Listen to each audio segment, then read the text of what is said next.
In this video, I'm going to show you how to fix Free Fire not opening using Wi-Fi. If you find this video helpful, please consider to like this video and subscribe to my channel. In saying that, let's just jump straight into the video. All right, so first, let's start with the basics. So you want to go and check your Wi-Fi connection, make sure your internet is working properly. If your Wi-Fi signal is weak, try moving closer to the router or restart your router to boost the connection.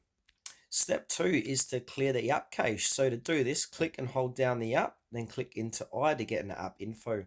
From here, navigate down the below and click on storage, and then from here you want to click on clear cache. If that doesn't work, try switching to mobile data for a quick test. Sometimes Wi-Fi can have trouble connecting to game servers, and mobile data might give you a better connection.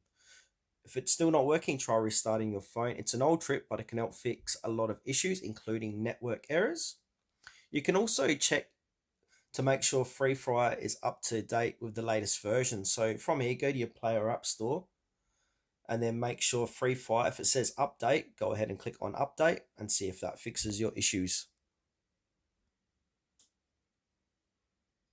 And lastly, you can always contact the Free Fire support for help. Sometimes there might be issues with game servers or your network provider.